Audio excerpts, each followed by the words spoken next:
3 minutes because I'm like, Mm. this person's an idiot.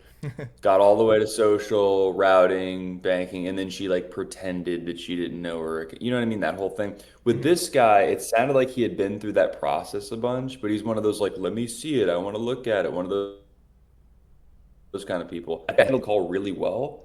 But then obviously I don't have ethos. I'm just like, once it gets to ethos, I'm like, I'm done. You know what I mean? So I think that's kind of what happened there. I tried to screen share with Chuck, but there was just too much dead air and like, Yeah. it just kind of lost it where it maybe could have possibly went through. Okay. Yeah, I mean, I'll go Miracle whole life before I go Ethos. Comp is like way better, and the application's like 2 seconds. So just something to think about there. I use Ethos as kind of a last resort for a couple reasons. One is that it's an LOA, meaning they actually own your book of business, just so you know, when you submit through them, because it's a technology company, not an actual insurance company. So they're kind of like a third party. So they own your book. Um, and then second is that because it's third party, there's just there and hopefully it's going to get fixed here, and they said it is, but there's a huge delay in communication sometimes between when they if they prelapse or if they miss their payment. Sometimes it's like 35 days plus before they notify you. It's like at that point they're already lapsed. Like Yeah. what's the fucking point? Anyways, um, so let's go over just kind of like successful pivoting, right? And I wonder, I'm actually really curious here because this would be cool if I can just swap this out. Let me see. Oh, okay. No, I was wondering. Huh.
seen. There we go. I know final expense will be a lot of old people, a lot of Yeah, exactly. So like each one has its own pros and cons, right? So final expense, dirt cheap leads, easy to sell, chargebacks pretty high, right? Because it's just the first thing to go when an expense hits their, a roof leaks, car breaks down, whatever, life insurance, it goes, right? So, so yeah, and it's just like a fixed income, right? So you're playing in these small margins. Then you have, mortgage protection, which kind of the same thing. I mean, there are people that want life insurance. They are higher income. They're more stable. However, at the end of the day, the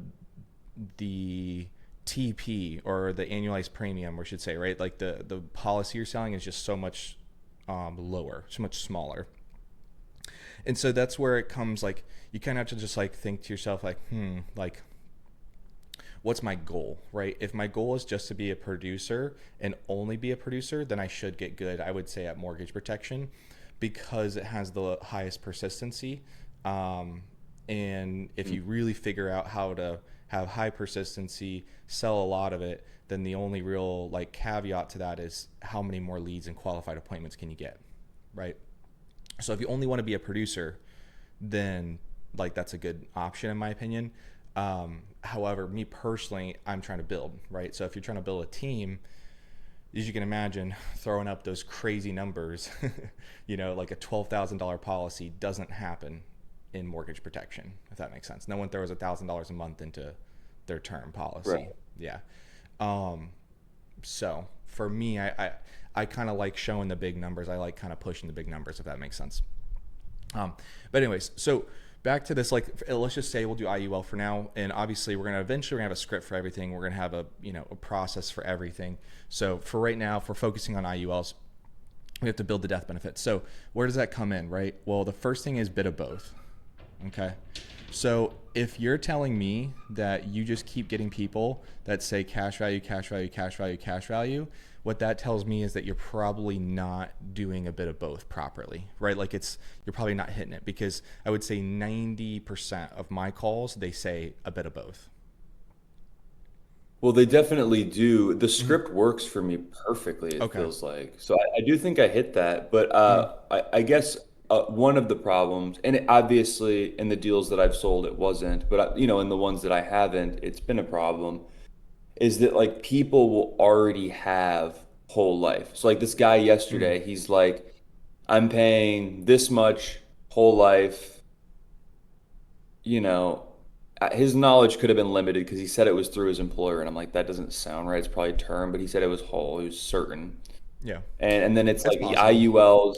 Yeah, IUL will be this percent, but it's like this much, and it's this death benefit. It's like it's not even worth his time. That's how it seemed to me. Is like I wouldn't want to switch. He's paying slightly less for a fixed interest that he already has for a death benefit of 500K versus a 450 that's like a little bit more expensive for some reason. So I don't Mm. know. There's just some situations where it's just like it just doesn't seem like I could even frame this in a way that, or I could, and I just don't know, you know? Yeah, I mean the easiest thing to ask somebody is like when someone tells you they already have, and this comes back to need versus want, right? So if Hmm. which and that's the other thing. So there's really three, maybe four. So there's employer insurance, there's whole life, there's assets, and there's savings. That's about it, right? As far as like alternatives go, right? So it's just these four. Wish this camera wasn't backwards. I don't know why. I feel like I wish I could switch it, but uh, I'll figure it out. And in the meantime, yeah. So it's employer coverage, whole life, assets, and savings. Those are the four things. So what we need to do is we need to figure out how to get these off, right? We have to get them off of the table, so this no longer becomes a want, it becomes a need, right? And when I say become, I don't mean like I'm like changing reality and I'm forcing this, manipulating. Like the reality is that we're on the phone. The reality is you didn't hang up. And so no matter what you say, what you tell me, there's this really easy question, but we have to answer it together. And that is, what makes you think what you currently have, right, Yeah. is not So that enough. question is a great question, but sometimes people will be like, I don't know. I think it is enough. I just want to invest more. That's what you know what I mean? Right. It's kind of that. So I don't know, how would you like, do you think that's something that you can get around in some way, or do you think that's just kind of someone that's not exactly our customer? Yeah, it's really easy because they said a bit of both earlier, Mm-hmm. right? You said a bit of both to me a second ago. So instead of like attacking, oh, and this is how I dismantle things, right? This is how like I take them off of the plate. Is it's with childlike curiosity. So if a second ago you said a bit of both, and then now you're saying, I guess it is enough, I just need cash value, then what I'm going to address is the disconnect between the two, right? And this is what I mean by like problem solving. I'm not pushing anything on you. I'm like, oh, okay, yeah, so just cash value. Okay, cool. Well, do you mind if I ask just real quick though, because earlier, when we were talking about like which one's the best fit for you, you said like a bit of both. So, do you mind if I ask, like, as far as like maybe the death benefit goes, then what makes you feel like what you currently have isn't enough? Hmm. You see what I mean? Like, you said it a second ago. There's some that 500K must not be enough then, right? Or am I wrong? Hmm. Because otherwise, you would have told me cash value. And then the not being enough would be it doesn't build enough cash value. Which makes sense. I mean, Right. whole life doesn't, you don't build much cash value at all. So it makes sense that you would want the IUL then, right? Because it builds so much better cash value so much faster. Now Hmm. that makes sense, right? But like either way, like there has to be an admittance of need. So let's talk about like how to go about getting some of this other stuff off of the table real quick. Is that cool? All right. Yeah. So first thing would be employer coverage, right? So with employer coverage, it's temporary, right? And so because it's temporary, it's very easy to overcome that, right? Now, like you said, this guy's whole life, so we'll address that here in a second.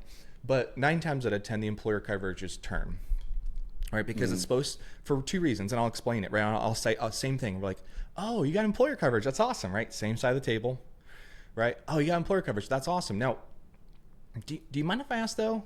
And this is an important detail. I have them like I accuse the person that signed them up for it, not their own intelligence, right? This is really important. Otherwise, their ego is going to defend themselves. So I would say, okay, now do you mind if I ask though? Did they tell you when you signed up for it? Like did they mention to you that it was only term, right? Like it only lasts for as long as you're like at the job. Did they kind of go over that with you? No, no. Oh, okay, okay. No worries. Yeah, so just want to make sure, right? Because I'm assuming you want to outlive your job, right? No, I'm just messing. But overall, like, of course, it is designed to cover you as long as you're at the job. But as soon as you leave, as you know, it's going to be over. And since you plan out living the job, it really is not going to do anything for you. Now, the reason why they do have it though is because they have those advanceable death benefits. So if you get sick, you get into an accident while you're there, right? Then just good news for you is that you'll get a big fat check, right? That way you can keep their employees and their families okay while they're still at the job. That's really what it's for. But an IUL has the same thing. So we'll get to that here in a little bit. But I want to make sure that we just chat about that real quick. When you did the term, was that so? Or I should say, when you looked up the IUL, was that part of the reason why you looked it up? Like you were wanting more like permanent coverage? Hmm. Hmm. So now I'm assuming their intelligence. And what's their ego gonna do? Yep. Yeah. Yeah. They Yeah. didn't know that 2 seconds ago. Right? Hmm. But now it's their idea, and it was the other person at the job who didn't do their job to explain that to them. And they probably did, they just forgot. You know what I mean? But again, at Hmm. no point am I like touching on their intelligence or their decision making or, you know, right? And so it Hmm. allows them to kind of see my side without having any, you know what I mean? And then they agree, right? Yeah, I want it permanent. Got it. Okay. So it's super easy to take off, right? Whole life, really easy to take off as well, right? Because it's like, oh, you got whole life. That's awesome. Now, do you mind if I ask though? Same thing, right? Do you mind if I ask though? Because so with whole life, um, I remember I'm a broker. I shop around every plan, and I've recommended whole life a lot of times, but I only do so when someone's not healthy enough for the IUL, because I essentially, did use that. I did use that. That yeah, works. yeah, it works so well. And it's like, yeah, so do you mind if I ask, like, did they ever even offer you the IUL, or did you just get denied? Hmm. Right? And they're like, no, I didn't get denied. They didn't offer it. Right? Again, I'm like, I'm attacking the person that set them up with this, not them, not their intelligence, not their decision making. I'm like, oh, okay, yeah, because I mean, the death benefits double typically, and on average, the cash value is over double. So I guess that's why I'm just confused, like, why someone would go that way. But I'm glad we're talking now, because obviously I'm glad to help rectify that. Right? So whole life's really easy. And again, if we can't take this off the table, because remember, there's a reason they got whole life. They could be just unhealthy. Like legit, most people are liars. You know what I'm saying? Like buyers are liars. So if that's the case and they are lying still, one of the easiest ways is just what makes you feel like what you currently have is not enough. Right? Like it's easy to use that question on whole life because it literally is just not enough death benefit. Usually, right? Not 9 times out of 10. But again, so in this case, this guy had a really high death benefit. All right. He had a Yeah. super high death Which leads benefit. me to believe he was full of shit. Right. But here's the thing though, he doesn't have super high cash value. Like either way, what makes you feel like what you currently have is not enough? Because the cash value is So like, double. how could you get him off the phone as a deal Mm, without going into like, okay, well, like what percent is it earning? Because usually it maxes out at 3 or 4. mm-mm, IUL gets 8 or 9 or mm-mm. 12 or whatever it Yeah, is. you're looking into this. You're looking at this the It wrong would way. make Yeah, okay, you're okay, looking at this as health insurance. So okay. you're trying to get into policy details. Right. Well, that's what I'm trying to avoid. I'm asking you, like, how do I Yeah, do it without like yeah. comparing side by side? Yeah, if you compare, if you just know, I've never sold a single policy. One policy, and the guy had it in front of him at the time, and it was like four follow-ups, like super lucky, never gonna happen, right? So the way I would do it is if I were to say like this guy, let's say he's whole life, he likes his plan, whatever. Okay, cool. Well, I mean, as you already know, right? As you already know, the IUL has a higher death benefit and over double the cash value. Okay. Now, I'm not saying it sounds like you really like your policy. Am I right? Yeah, I Mhm. think it's great. Awesome. Okay. So let's not go crazy here, right? But just remember, an IUL, just for your knowledge, an IUL, we can actually dump more money into this whenever you'd like. It's called overfunding, and it doesn't require you to have to get approved again. Okay. So for right now, just in this conversation, what I just need to know is from where you're at right now, what do we need? What more do we need? So if you're saying that it has cash value, has a high death benefit, then walk me through it, right? What are we missing? So for instance, if you're saying, hey Zach, I want the cash value, that makes sense, right? IUL is double. Now you don't want to lose what you have. I understand that, and I don't want to do that, right? Because that's like you said, you are well and happy with that. But since we're on the phone right now, I'm assuming that we have a little bit extra budget if we wanted to actually put it into something a little bit higher interest earning. Am I right? Oh, so you would do a small death benefit with the understanding that they can add more. Yeah. So maybe Add more. he's like, I can do an extra $100 a month. Cool, done. Right. Just like that. Interesting. Right. Interesting. Because my mind goes to like, oh, which is illegal technically as far as I understand, but replace. No, not Like, illegal. 1035 exchange. I thought replacement is illegal. Mm-mm. Isn't that? No. No? Nope. 1035 exchange. If you do a 1035 exchange, not only does it roll over, all the cash value, all the surrender value rolls over into the next policy. Okay, that's what I was wondering. So how do I go about that? The 1035 exchange. Like what Oh, is that a yeah, process I have to be that's involved in? that's different. That's different per carrier, per application. Yeah, so that's one of those things where like you do it, push out the effective date, call the carrier and ask to do the 1035. Do the Okay, so paperwork you out. don't even bring that up to What's up? them? Yeah. You don't bring that up to them, or you just let them know, yeah, you can roll your surrender value into the IUL? Right. Mm-hmm. But in this, like, and you can, that's 100% legal, right? So, but here's the thing though, is that like, we're getting a one call close here. So I'm not going to go walk them through that process. Like, yeah, no problem. Yeah, it's easy exchange. We can just roll over all the cash value into the next one. No problem. Like, that's it. You know what I But mean? then why do a smaller like Because depth this like do like because this guy's adamant on what he likes. We're not like, you know what I mean? Like if someone's like, "Oh, this is my financial advisor and I've known him for 10 years and he does all," I'm not going to fight that guy. Now, I might fight No, I his know, choice. but the way that you got around that was like he already has whole life for Mm-hmm. this much. He's focused on cash value. You're like, Mm-hmm. well, did you get denied? Why didn't you go for an IUL? He's like, Right. no, I didn't get denied. Well, it sounds like you have a little bit extra budget then, since what you have may not be enough in terms of cash value. Mm-hmm.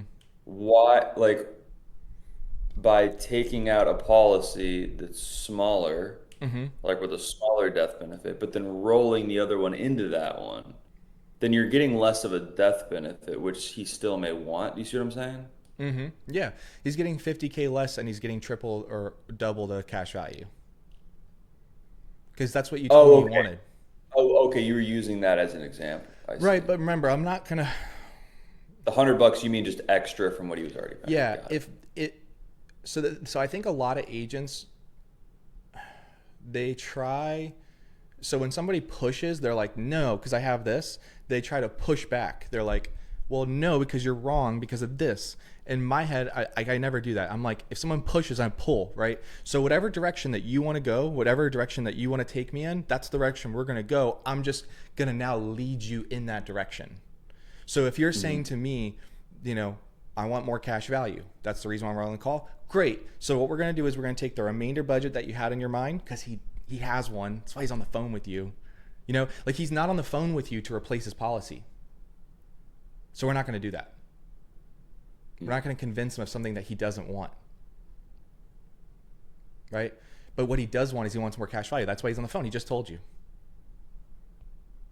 So then I'm going to just say, great, okay, cool. So with the remainder budget that you were thinking of, you know, to double the cash value, then we'll just do that with the remainder balance. Okay. Now remember, you can overfund this. So later down the road, if you change your mind, you start seeing your IUL kick your whole life's ass. Excuse my French, but you start seeing it beat out the cash value side, and you come to me and you say, hey Zach, I want to put more money into this and roll it over. You let me know, and then we'll do it then. Okay. But for now, since like you said, you like it, you want to keep it, then we're going to just do that. Okay. But obviously there's a reason we're on the phone. And so I'm going to help you with that reason. Okay. So let's just make sure we have the remainder budget of whatever it is that you were thinking. And we'll go ahead and start running the quotes for that. Does that sound good? And so now I'm like he wants this. Cool. Great. Now I'm leading you with that. Cool. Okay. Because I don't want to lose status. So I don't want to be like, oh, well, if you want, we can put a little bit more into this. Or if you want, I can contribute a little bit more. Like, no. You know what I mean? Like, he's not in the driver's seat. I'm just going to respect his wishes. Right. Does that kind of make sense? Okay. Next thing. So we It got does. whole. What's Yeah. up? I wish I had that call because I know that there was a moment where I lost him, and Yeah. I'm trying to remember what it Well, was. yeah. But go And, ahead. you know, this is important, man. Like, make sure to do a habit, even on intros. Pull those call recordings and send them to me, right? Um, Mhm. But whole life, right? Again, really easy. What makes you feel like what you currently have is not enough? Easy. Assets, probate, right? Probate takes on average 4 to 6 months, sometimes up to 2 years. So, Mr. John, do you have 4 to 6 months, maybe up to 2 years of income put aside right now if something happened to you? Because that 401k, that house, that car, all your estate, whatever it is, all these assets that you think are going to be passed down isn't going to pay out for another 4 to 6 months. And that's after the government, you know, does their estate and takes out the estate tax. So just, Mr. John, I just want to double check. Is that okay? Do you have that now? Oh, no. I know you don't. Right? I know you don't. All right, cool. And then the last one, right, is savings. And, you know, savings is kind of tricky, right? Because obviously, like, yeah, it's cash. You can just give it to them. But at the end of the day, Mr. John, do you mind if I ask, so how much that savings right now is earmarked off? Like, it's put aside, it can't be touched, and it's only there for final expenses? Oh, not really anything. Yeah, I know. No one's is. We just have this big savings account and we think something happens to me, I'll be fine. But in reality, your car breaks down, the roof leaks, you know what I mean? Like someone gets into an accident and all of a sudden that savings is gone. Right? And that's no longer put aside for final expenses. So then back to the I have some savings. Cool. Well, what makes you feel like what you currently have? Well, once I take it off, right? Once I take it off the table, then when you ask them that question, it hits 10 times harder. Cool. So first, bit of both. You got to nail that, the tonality there. Second, we got to make sure that this is a want, not a need. So if someone's like, I could use a little bit more coverage.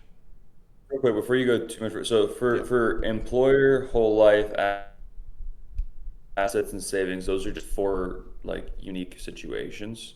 So employer and whole life would just be, did you get denied, basically. Hmm. Assets would be probate. So do you have the time? And I'm guessing, does an IUL not have probate? Is that the difference? No life insurance does. Pays out in 5 to 7 days. Tax free. Okay. So that wouldn't apply to if they already had whole life, like the example we were saying earlier. You would Hmm. do that if they didn't have it. And okay, got Yep. it. Yeah. No Would you term, bring whole up life, the assets IUL. thing every time then? Say again? Would you bring up the assets thing every time if they don't have insurance already? Yeah, yeah. If someone says I don't have anything, okay, cool. Well, anything that acts like insurance, maybe a little bit, like a 401k, saving. You know what I mean? Like, because yeah, and that's huge. I'm glad you brought that up because again, when I say need, it all comes back to feeling, right? They have to feel like it's a need. So you'll hear, and Enoch does this really well. When someone's like, "Oh yeah, I don't really have anything," he doesn't go, "Okay, gotcha," and then moves on. He goes, "You sure?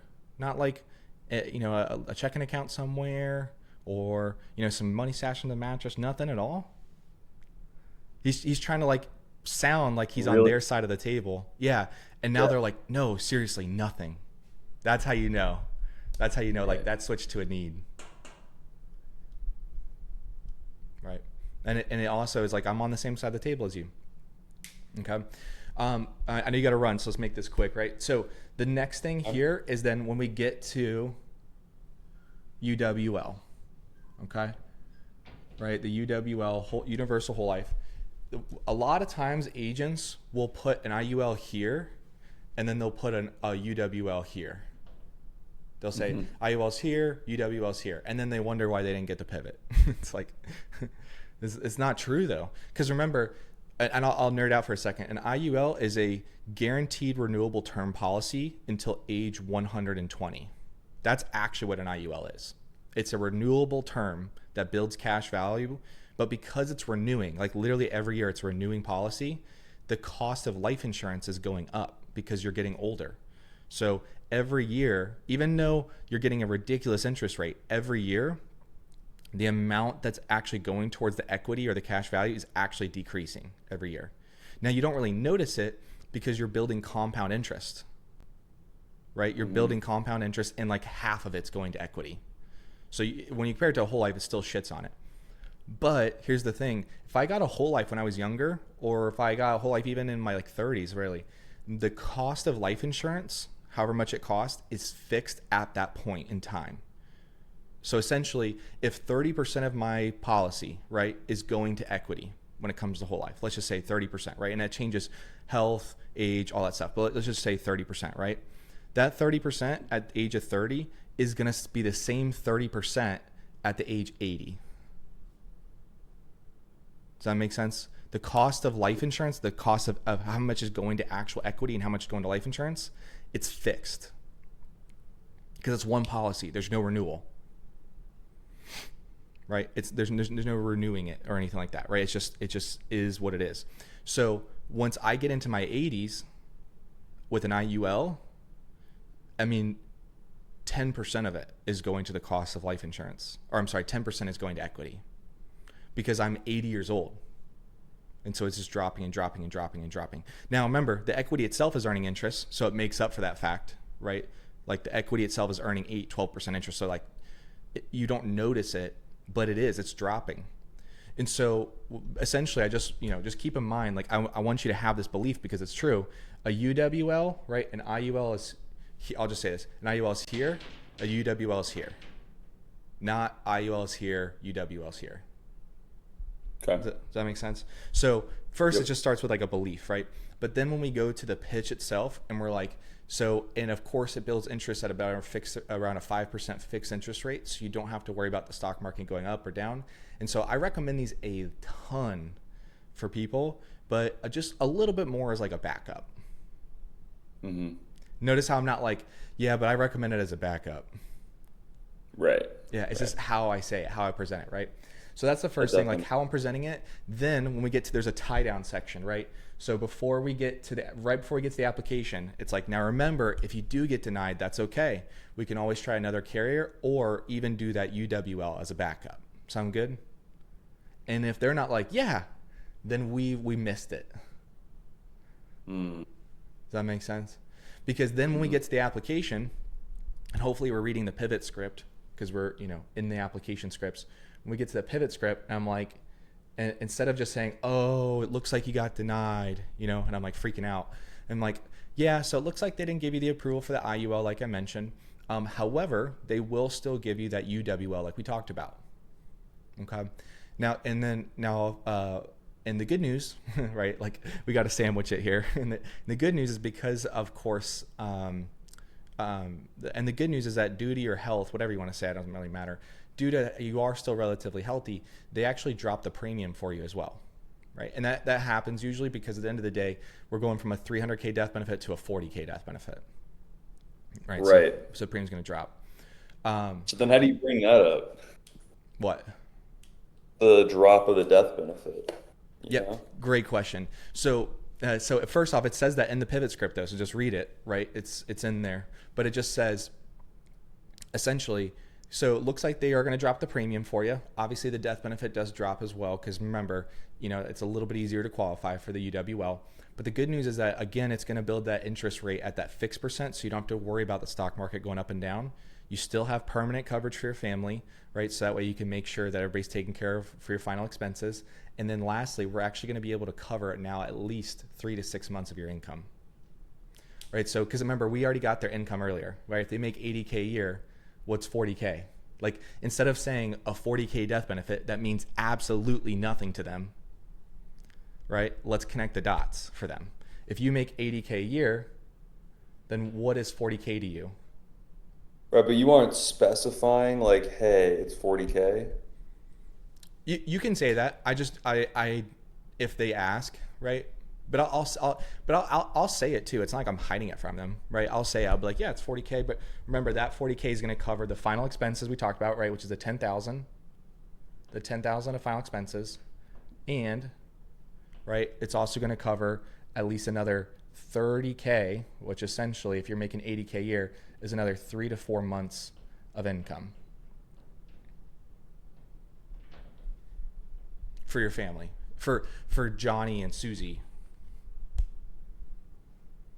Does that Right. make sense? So instead of saying like 40,000, just say, yeah, so it's still going to cover those final expenses, permanent coverage, going to build cash value, and it's still going to cover your income. That way, of course, for the next 3 to 4 months, something happens to you, they're going to be okay. But then the people going, how much cash value? How much will I have by this time? I get that a lot, and Mm-hmm. it's just hard for me to work that in to Yeah. get them closed on the call, you know? Yeah, and again, that's telling me is that we're missing something here as far as going over death benefit, and that's okay. Maybe we listen to a call recording or two, so make sure you pull those. But essentially, if someone says cash value, oh yeah, well it just depends on how much you put in. If we put in more, of course, it'll build more cash value, right? Hmm. Okay. Okay, like, and you just dodge the question altogether because the reality is that like there's endless carriers, endless table ratings, endless ages. You know what I'm saying? Like if we open that Pandora's box, we're not closing it, Hmm. right? So you just sidestep it, Okay. right? I'll Um, figure that out. yeah, cool. So essentially, that's it right there. And then now I'm gonna tell you there's one last thing I'm gonna say about this. This is kind of a gray area. Okay, so I'm gonna let I know about it. I'm gonna teach you it. I'll leave it up to you if you want to use it, right? Essentially. Um, so if they're still giving me pushback, one of the things that I will sometimes be able to do, kind of get away with here a little bit, is essentially just saying to them, hey, so And remember, we kind of talked about like banks at the beginning, right? You had like a traditional bank, all that.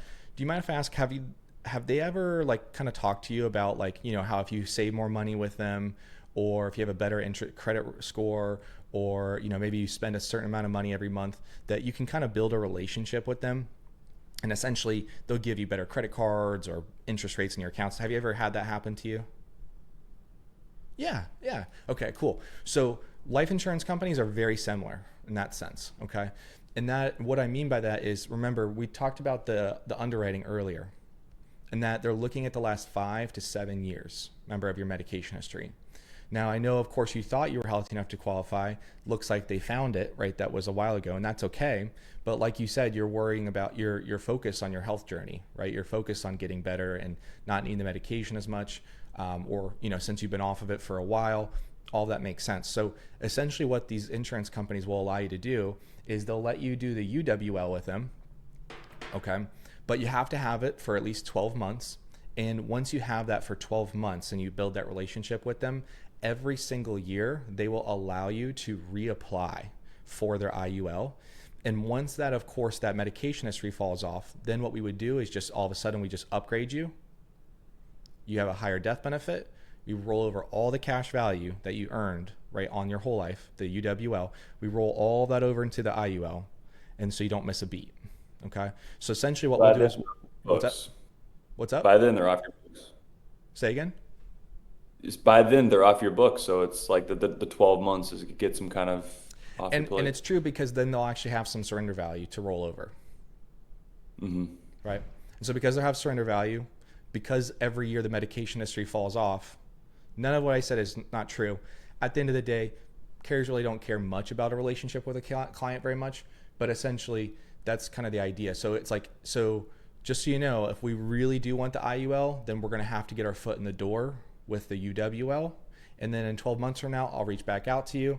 I'll say, hey, Forrest, it's Zach again, man. What's up? You ready for that, to try again real quick? It'll take us like 5 minutes. And then, of course, every year we'll do that until that medication history falls off, and then we'll roll it all over. But again, that only happens if you start with the first 12 months with them for that UWL. Okay. And Um, so that's kind of where you're getting foot in the door. so last question for you, unrelated, but it does Mhm. pertain to today. Mhm. I have a guy who I sold under bridge